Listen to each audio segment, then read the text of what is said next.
and get this show on the road. Great. All right. So, don't know if you guys have had a chance to start looking at your codes. If you have, or even if you have not, you might have already started to hit against some of the issues we're going to be talking about today. So let's pull this up. Here we are.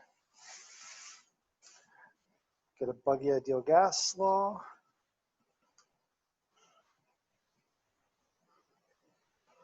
I want to pull that one.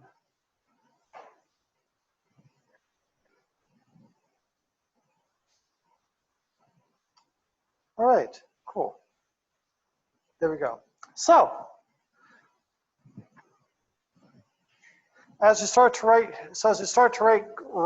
codes, one of the things that we're going to run into is them not working. So we're going to talk about how Python talks back to you in the nice way. It's essentially, Python's nice because when something gets screwed up, it tells you exactly what's screwed up and what happened. At least it tells you what caused it to crash.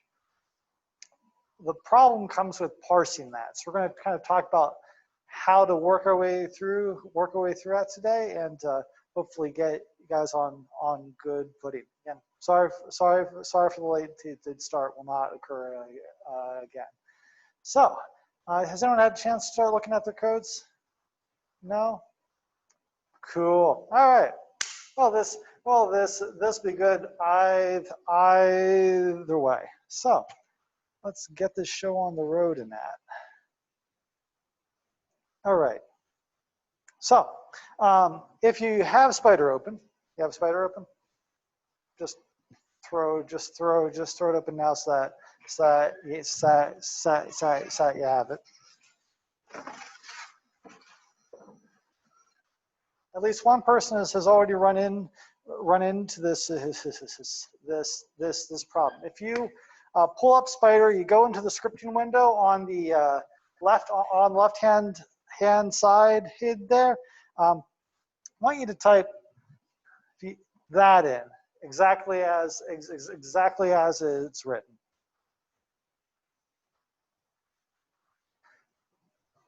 There's 1, 2, 3, 4 lines.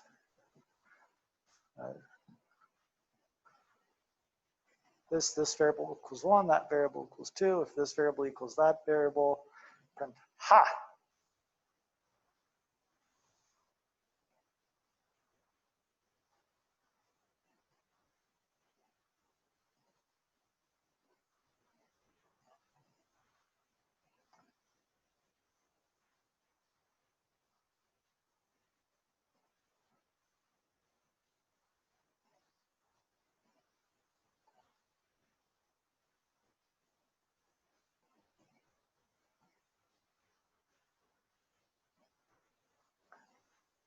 All right.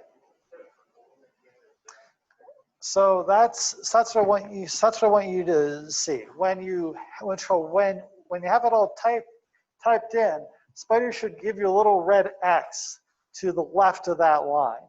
And if you hover your mouse over it, it'll say something like syntax error. Is that the tool text that you're getting? Yeah. Cool. So a syntax error is exactly what you're saying, Charles. It's saying that there's a particular way to write Python, right? There's a particular way to speak a language or to write a language, and Python's saying there's something wrong with how you've written in Pythonese. That's a syntax error. So the trick with that is Python will try to read exactly what you've written in, exactly the way that you've written it. So you just have to go back, take through it, make sure that you've written things correctly. This includes anything from colons to if that double equal sign was one equal sign, and so on and so forth. Anything that deals with the language not quite being written correctly. All right, so it's like grammar and spell check for Python. which means that it's about as useful and just as annoying. We'll get to why in a minute. So you got that's missing the colon. However, it doesn't catch everything. This is why it's annoying. This is why it's like spell check. So this passes the syntax check. If you write this exactly as it is, the syntax checker will say that's fine, but it won't run. And this is the error that you get that you get back. If you look down in the IPython console, so if you type that in and run it, you should see that pop up in the IPython console. There's a bunch of other crap that comes up before it, like file blah blah blah blah blah, and it gives you a complete path and all that stuff. Just ignore that. Go down to the end. You always want to look at the last thing first when it comes to Python error checking. So if you do that, you'll get an error like this. So again, principle is to look at the last thing first. Trace back just means that we're tracing back where the error happened. Yay. Okay, you can ignore that. Next, file std in line 2 in module. Okay, that's just saying it happened in a file that I was running, pretty much. Line 2 is a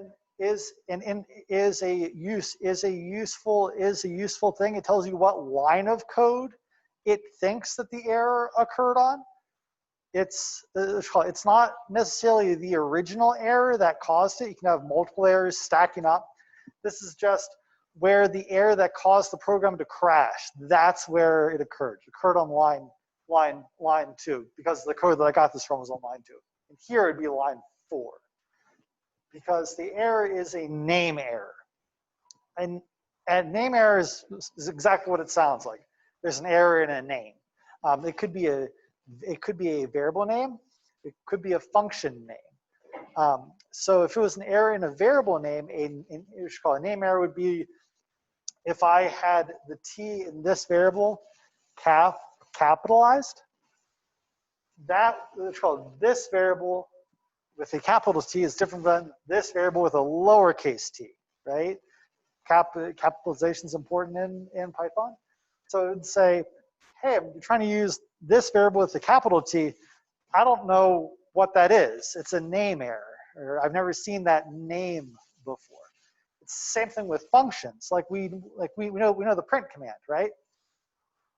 If I put 2 T's in print, it's no longer the print command, and it's some other command that hasn't been defined because I'm using it like a command, right? I'm using it like a function, but it doesn't exist. So it's saying, I don't know what the crap you're doing. Print with 2 T's isn't defined. It's a name error. So that's what that means.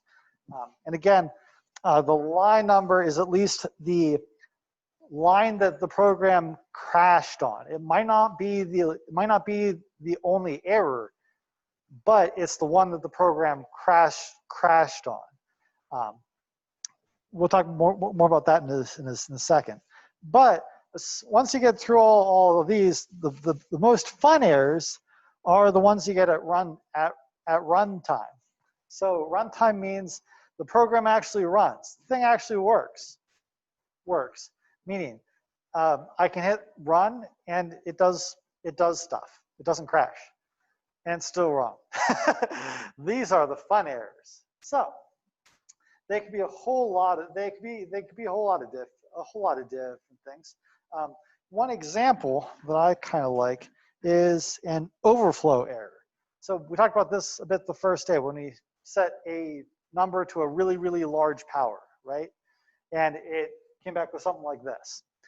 So does anyone remember why this error happens? What is an overflow error?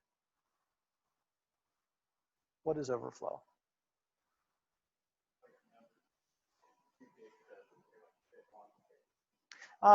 It's too big. It's not too big for the page. What do we store numbers in Python, in computer code?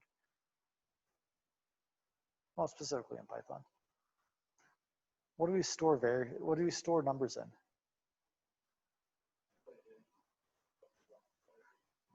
Right. Right. So we store them in variables. That's the thing to the left-hand side of the equals sign. And those variables can only hold numbers of a certain up to a certain size. They have a certain amount of memory allocated for them. And if you exceed the amount of memory that you need in order to store a number, it can't store it. You get an overflow error. So if you divide by 0, that's going to cause an overflow error, as you might imagine. Or if you divide by something that's really, really close to 0, like 1 divided by 10 to the negative 15th is a freaking big number, right?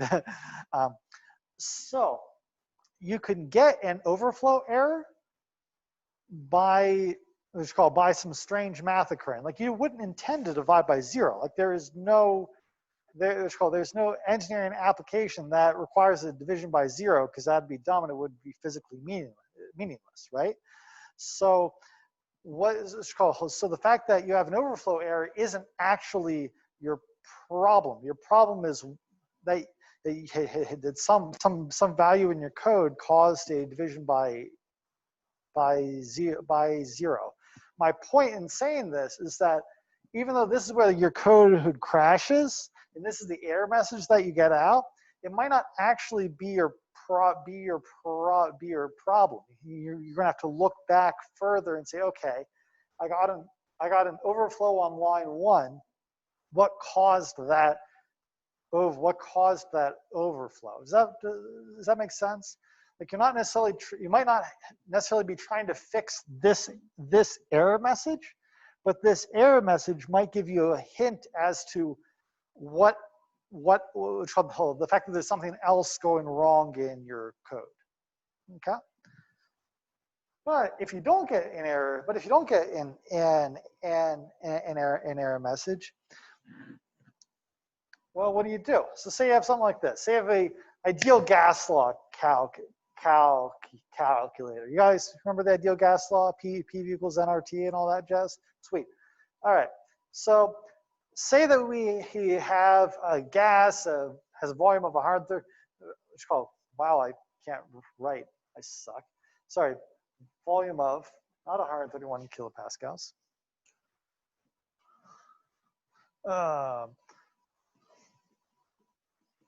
Sorry, that many. It's called a volume of 22.4 liters. You have 1 mole of it. Temperature is 273.15 Kelvin.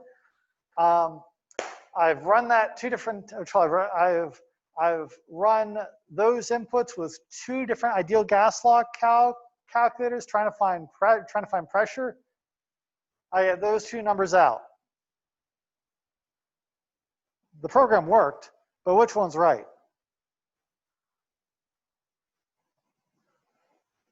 How do you figure that out?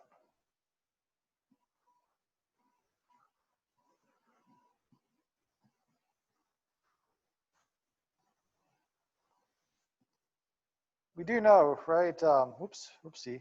There we go. We do. It's called. Oh, come on! You're killing me, Smalls.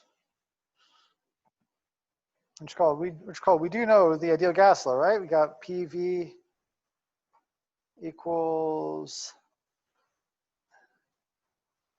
nRT. All right. So so if I know that, I know these 3 inputs, I should just be able to figure it out, right? Like if I have a calculator, I can check my answer. I know what I should expect. And this is definitely definitely a way to do it. I can plug these values into my calculator and see what's going on. I can see at least what the answer should be, so I can check which one of these is right. I can go back and check intermediate steps if I have a longer calculation. Like if I have something that's area, magnetic field, and something else, I can check each one of those steps to make sure that I'm calculating things correctly. And this is a really, really super useful way to work through problems in your code, especially if you're working on something that's either a physical problem or something that's a pattern that you can figure out by hand. Doing things by hand is super useful. I highly encourage it. What's that? Okay, went through that. Cool. That said, debugging is always tedious, frustrating, a pain in the butt. You got to do it because you're gonna screw up. It's gonna happen. Everyone does. So the only good way to deal with it is to become good at it. So that's what we're gonna do. Because practice makes more perfect. So here we are. You share. Yeah. That one. All right. Back into PowerShell. Blow that up. Sweet. Okay. Okay, so I have my buggy ideal gas law calculator here. We're going to try to debug it because everyone's favorite game is find that bug. Ready? So you also have copies of this on Canvas if you want to look at it there. So if I run if I run the code, I get that error message. So it's saying on line 33, I have a syntax error. If I jump back over to line 33 in here,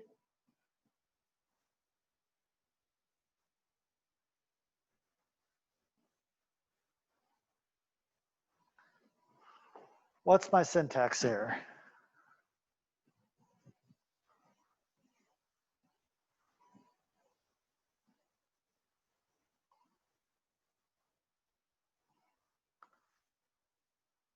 Yeah. Okay. That's line 38. It's not a syntax error, but you're right. It does have two T's. So we'll take that out right now. Okay. So if I go back, run it again, still have a syntax error on line 33.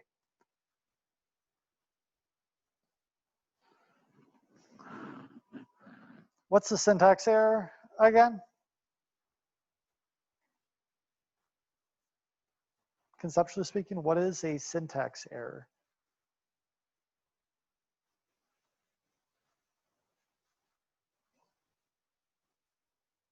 Yeah.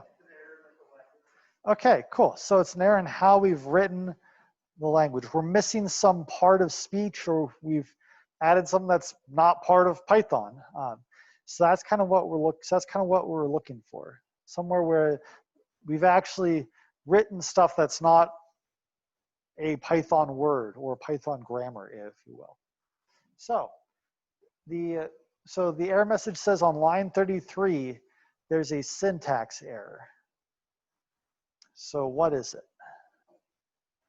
You know what line it's on? So, yeah. Nope. It's called an else if in Python is written as elif. Yep. Say again. It does. It's called when you're comparing two things and you're asking, is this variable equal to this? You need two equal signs there, and I only have one. So that's a perfect example of a syntax error. I've written part of the language wrong. So save that, run it again, see what happens. Whoops, I want to go into the interpreter. All right, line 36 got another syntax error.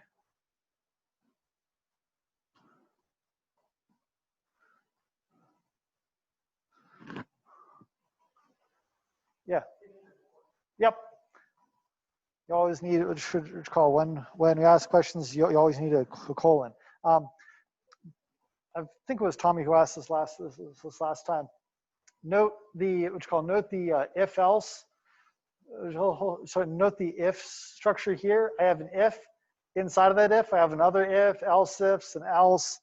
It's called, this is an example of a nested if statement. I ask this question to get into here. Then I do what's called, then I work through this, and when it's done, it skips to the end of the code.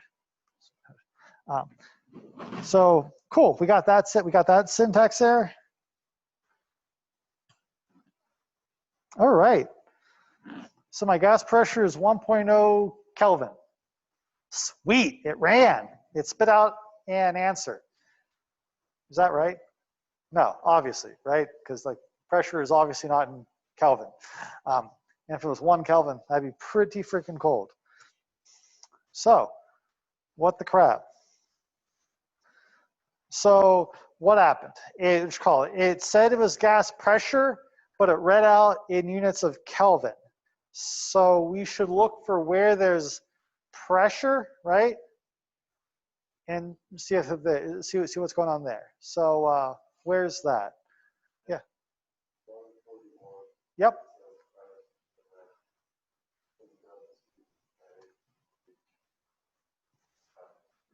Cool. You're right. If I look up at my inputs, you see a pressure of 101.325 kilopascals. That's one atmosphere. A volume of 22.4 liters. That's the volume of gas a perfect gas occupies at one atmosphere in standard temperature. Got 1 mole of gas and 273.15 Kelvin. It's standard temperature and pressure. So whatever I put in for, if I'm trying to find pressure, volume, moles, or temperature, I should get one of those values out, right? This is one of those handy things with setting up your inputs that you know what the output should be. But as a result of this, we know that this guy, where we have gas pressure, at least it looks like it's trying to read out gas pressure. The math would seem to agree with that. It's labeled in the wrong units, so that's an easy fix. Based on what we put in and what came out, it should be in atmospheres. So that's a good deal. All right. So if we run that to check, hey, there we go. That makes sense. Gas pressure is 1 atmosphere. Awesome. All right. So let's keep on going, because in theory we should be able to compute any one of those 4, right? We've only computed 1. So how I've set this up is that if I change the value of this variable here, called selector, it'll change what the program computes. So you can see I've written in a set of comments that if it's a 1, it'll compute pressure, 2, compute volume, 3, moles, 4, temperature, right? Which is a pretty straightforward way to manipulate your code. Feel free to do stuff like this. In fact, you'll have to do stuff like this in order to get through the homework that's due on Friday. So I'm going to change that to compute volume, just for kicks and giggles.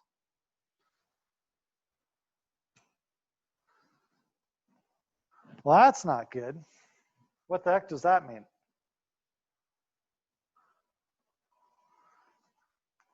What kind of error is it? Yeah. Yeah. So what does that mean? That mole is not defined. Name mole is not defined.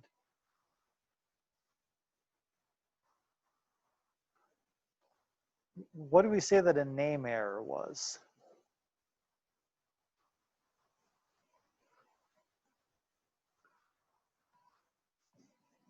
Let me pop back over to that.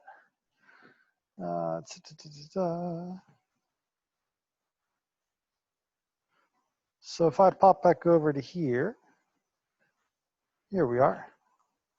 All right. So this is our example from before. What was the error here? Yeah. Say again. Right. There's an extra T in print. It's called because there's. That's correct.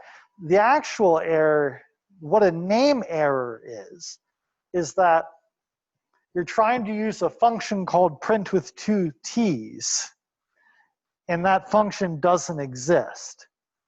The same thing would happen if I tried to use a variable that did not exist. For example, I'm going to call.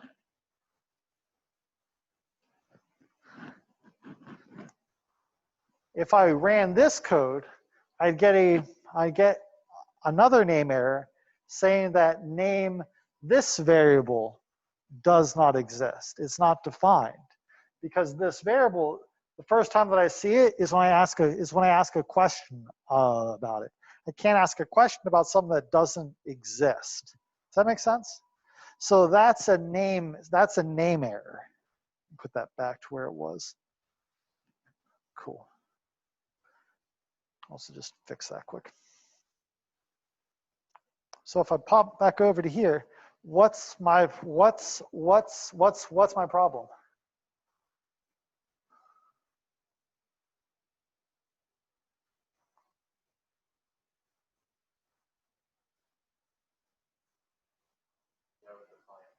Correct. I haven't defined mole by line 31.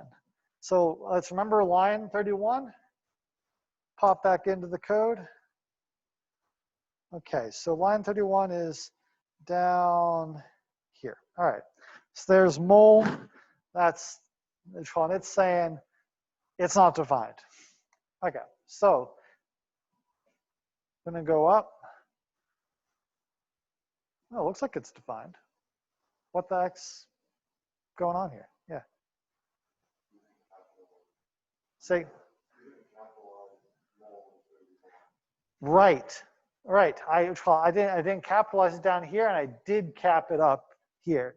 But it looks like I use the non-capped one more often. So I'm going to uncapitalize the one on line 16. Cool. Let's try it again. Cool. I got a volume out. Is that right? No. Does it look similar? Like it should be like 22.4 liters, right? So it looks close. I'm just off by a factor of 1,000. So we need to look for like a factor of 1,000 somewhere. This is where it gets kind of annoying. Okay. So where could a factor of 1,000 come in? That's like a units thing, right? So the first thing to look at is are my inputs correct? So let me highlight them so they at least stand out a little bit more. There you go. So are all these values correct for the units that I have written there? If they're all at standard temperature and pressure? Cool. All right. So all my inputs look like they're right. Gas constant R 0.0882057 liter atmospheres per mole Kelvin. That one's correct. But wait a second, that's liter atmospheres per mole Kelvin. That means I have a conversion that I need to do somewhere, because I have my pressure here in kilopascals, not in atmospheres. Why the heck they made a gas constant that's liter atmospheres per mole Kelvin, I will never know. But anyhow, they did. So we have to deal with it. So let's figure out where that is. Looks like here's where I convert pressure. Is that right?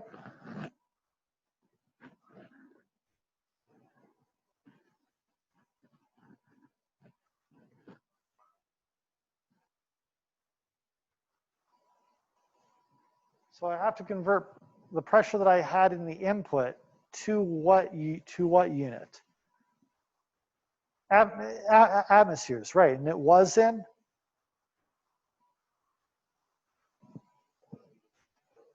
Yes, it was in kilopascals. It's on line 14 right at the top. So what's the conversion factor between those two?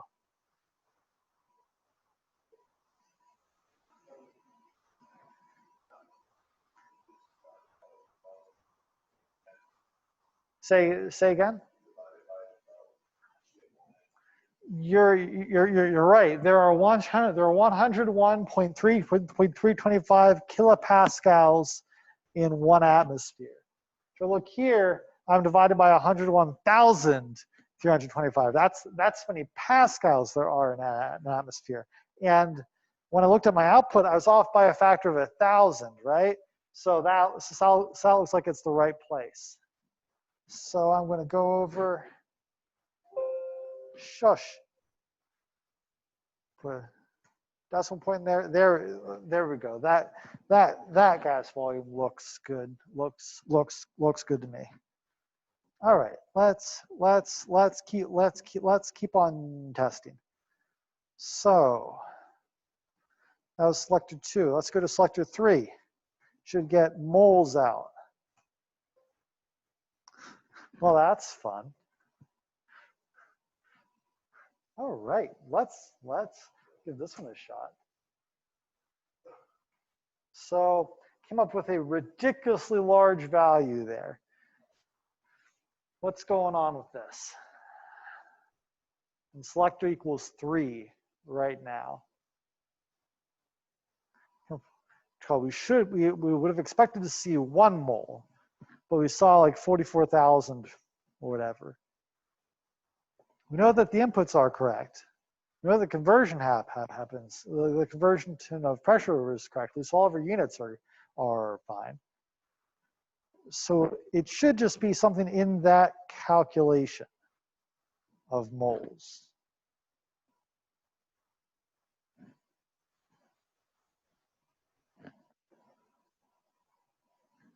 Remember, our expression is pressure times volume equals moles times gas constant times temperature. The PV equals inert.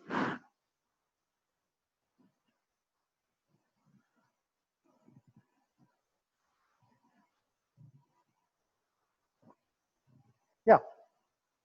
Or weren't you raising your hand? All right. Yeah.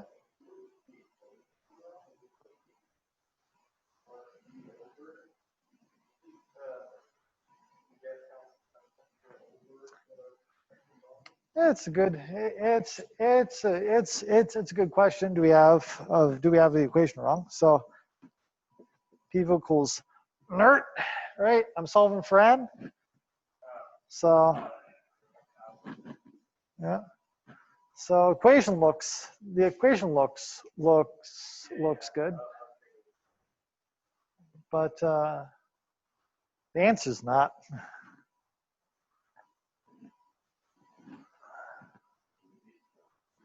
You do need parentheses, yes.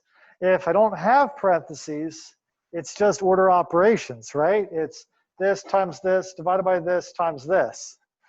And PV equals nRT. If I divide that out at the bottom, these two need to be multiplied together first. So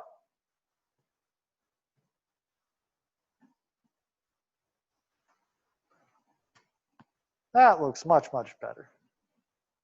All right.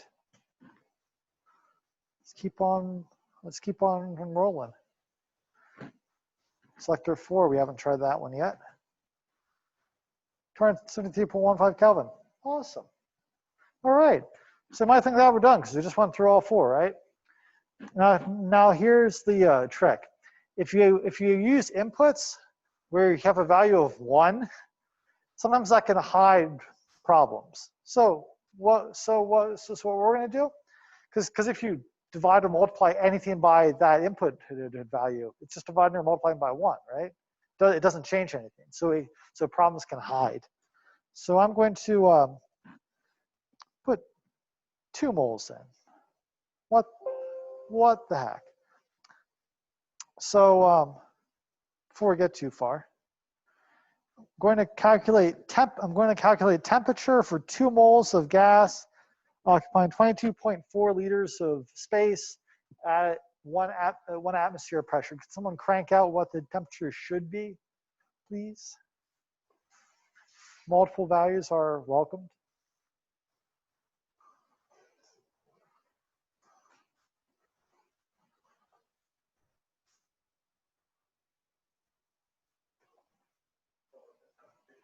Yep. Based on 101.225 kilopascals pressure, 22.4 moles, sorry, 22.4 liters of space, and 2 moles of gas. What pressure corresponds to those values? Note the gas constant is 0.082057 liter atmospheres per mole Kelvin. If you want to just use 1 atmosphere for your pressure instead of 101.325 kilopascals, feel free.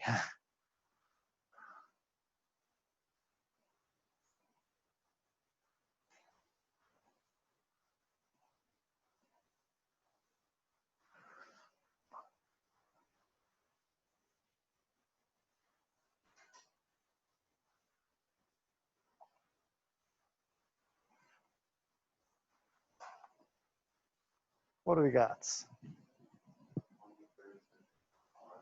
136.5, that sounds about right.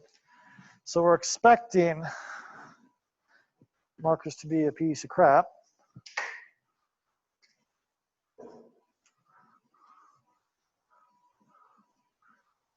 $136.5 units. Sweet. Everyone else getting something like that? Cool. All right, so we're expecting the temperature to be 136.5 Kelvin out of this. So that's not good. So there's something wrong here. This was in, I had selector 4.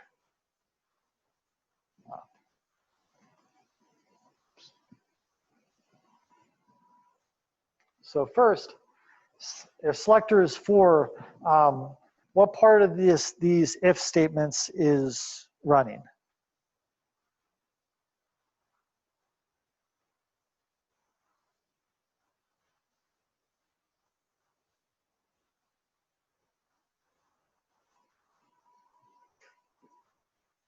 Selector is 4. Is this true? Okay, so this is if selector, what does that mean? Say again? Yep. Yes, it's an exclamation equals sign. Does not equal. So selector is presently what, 4? So is this true? Correct, because 4 does not equal 1. So that means that I'm in here, right? So is this true? No. So I'm going down, that's false. I skip down to the else if. Is that true? Nope. So I skipped that. I the else. So I'm running this code here. So there's something wrong in that. Parentheses again. Turns out that I did it twice, but because moles was 1, you didn't see it. Okay. Until we changed that to 2. All right, there we go. So in theory, if I run that now, there we go, 136.575 Kelvin. Perfect. All right. Well, now that we've gone, oh crap, our test might have messed up our experiment. Let's go back and just make sure that we got everything right. So go back to 3, run that one again. Well, that's not good. Well, actually, no, because that's fine. We just changed moles to 2. So now we're computing moles. We still should have one mole out. So that's fine. Okay. Change selector to 2. Compute volume. Should have what? 11.2 liters of gas now. unless I did the other way around. Sorry, yeah, 44 per, or 0.8 liters. So that's good. Change selector to 1, get pressure. That should have changed, shouldn't it? What's up with that?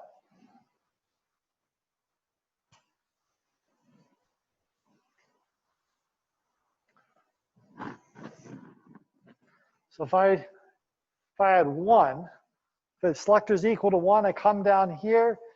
This is true or false? False, because 1 does equal 1. So it skips everything that's in here, goes straight to the else, runs line 40 and 41. Darn right.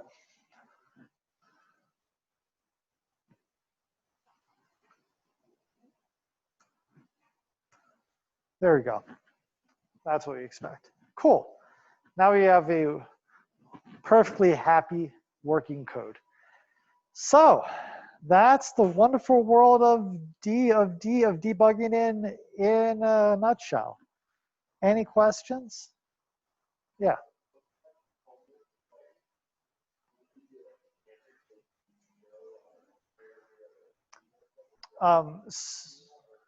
Like in terms of will you have like what the answer should be for like what the output should be from the code? I don't necessarily have it listed, but for example, for the pressure calculators, I have a website listed that you can use to compare against, or you can just do the math yourself. Yeah, the equations themselves are relatively simple. You just have to do the math. Any other questions? Okay, let me just check one thing. Might be one additional item that I want to show you. Where is it? It is over here.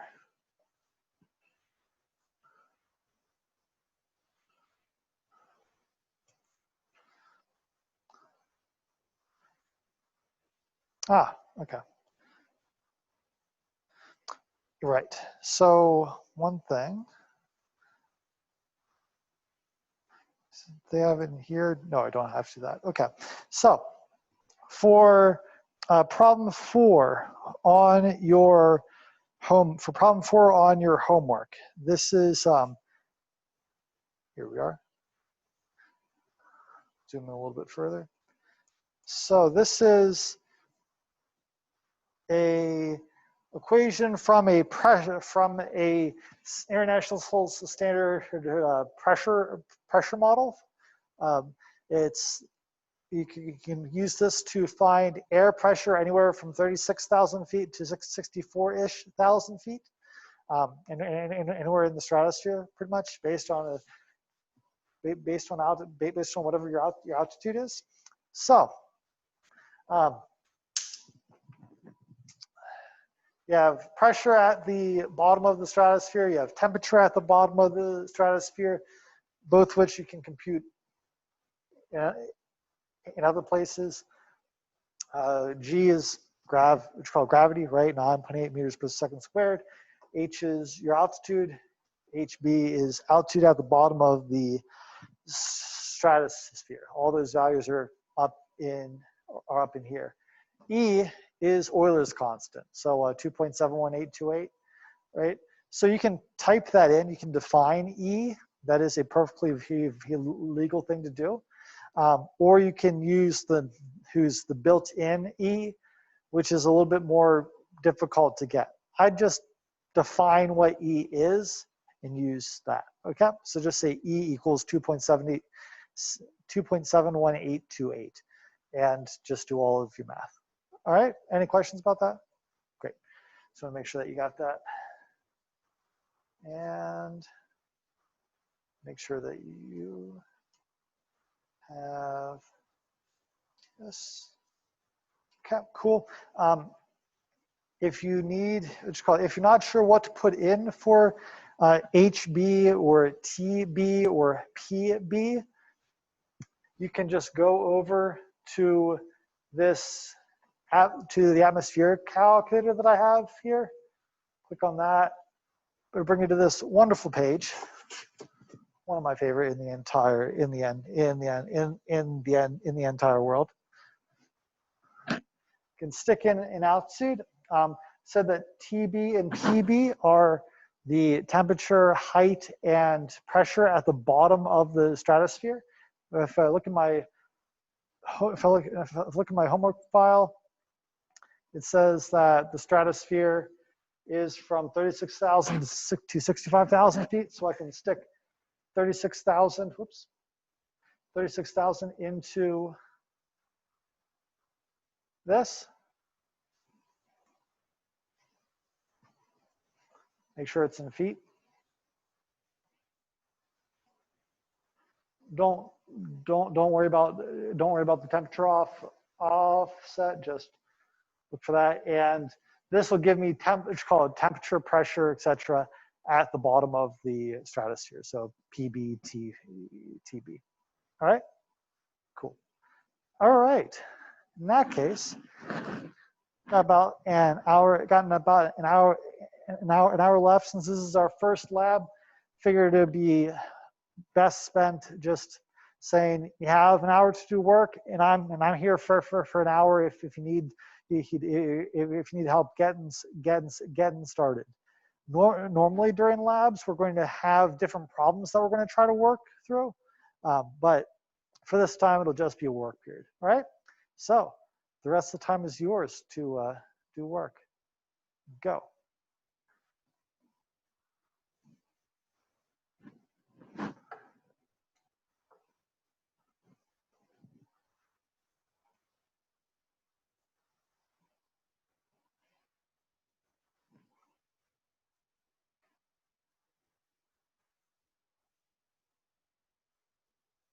And forgot to switch screens for that. So this is the homework.